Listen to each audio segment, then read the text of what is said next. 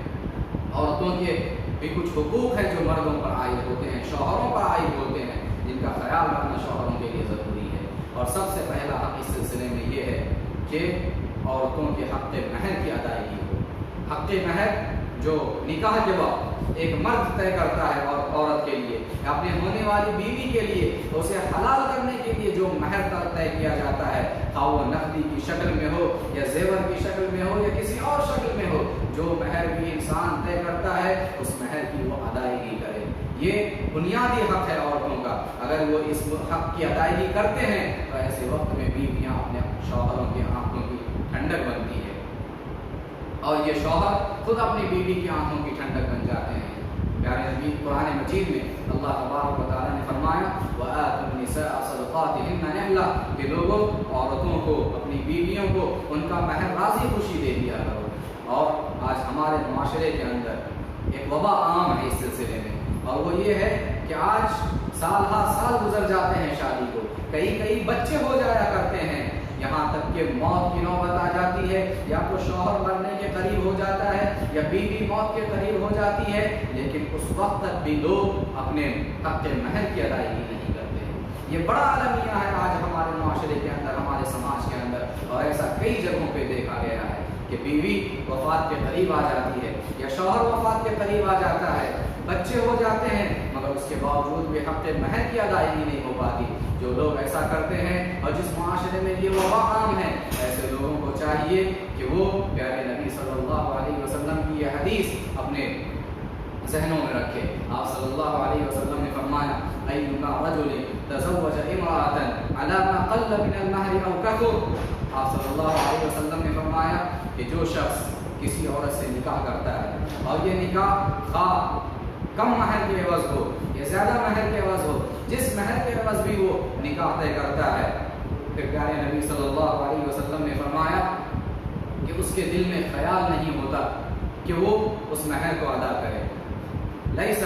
فیہ، اس کے دل میں یہ خیال نہیں ہوتا کہ اس مہر کو وہ ادا کرے، اور وہ دھوکہ دیتا ہے عورت کو، اپنی بیوی کو، اور اسی حالت میں اس کا انتقال ہو جاتا ہے۔ پیارے نبی صلی اللہ علیہ وسلم نے فرمایا لقی اللہ یوم القیامۃ وہو زان، وہ اللہ تبارک و تعالیٰ سے اس حالت میں ملاقات کرے گا کہ گویا وہ زانی ہے، بدکار ہے، زناکار ہے، یعنی زناکار کی حالت میں اللہ تبارک و تعالیٰ سے وہ ملاقات کرے گا۔ اللہ اکبر، کتنی بڑی وعید ہے۔ ایسے لوگ جو اس قسم کی حرکتیں کرتے ہیں اور اپنی زندگی میں اپنی بیویوں کے حق مہر انہیں ادا نہیں کرتے، ایسے لوگوں کو متنبہ ہو جانا چاہیے اور ڈرنا چاہیے کہ کہیں اللہ تبارک و تعالیٰ کے پاس جب انہیں اٹھایا جائے، روز قیامت جب انہیں قبروں سے زندہ کیا جائے، تو وہ زناکار کی حالت میں اور زانی کی صورت میں وہ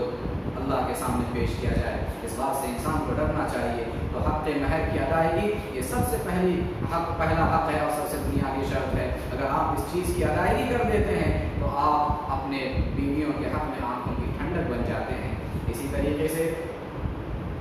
مرد اپنی بیوی کے حق میں آنکھوں کی ٹھنڈک اس وقت بنتا ہے جب وہ بیوی کو کے نام و نفقے کا خیال رکھتا ہو، بیوی کو کما حق ہو نام و نفقہ دیتا ہو، یعنی ضروریات کی جو بھی چیزیں ہیں، کھانے پینے کی چیزیں ہیں، ضروریات کے لیے کپڑا وغیرہ ہے، یا اس قسم کی جو دیگر ضروریات ہیں، جو بنیادی ضروریات ہیں، ان تمام چیزوں کی ادائیگی ایک انسان پر، ایک مرد پر ضروری ہے۔ قرآن مجید نے اس سلسلے میں فرمایا اور حکم دیا کہ بیویوں، عورتوں کو، شوہروں کو چاہیے کہ وہ اپنے بیویوں کے حقوق ادا کریں، اور واجبی جو ان کی ذمہ داریاں ہیں، ضروریات ہیں، ان ضروریات کو پوری کریں۔ پیارے نبی صلی اللہ علیہ وسلم سے بھی احادیث میں اس سلسلے میں بہت ساری باتیں وارد ہوئی ہیں۔ اسی طریقے سے ایک اور حق جو شوہروں پر عائد ہوتا ہے وہ یہ ہے کہ عورتوں کے ساتھ بہترین طریقے سے بود و باش اختیار کریں۔ بہترین طریقے سے بود و باش اختیار کرنے کا مطلب یہ ہے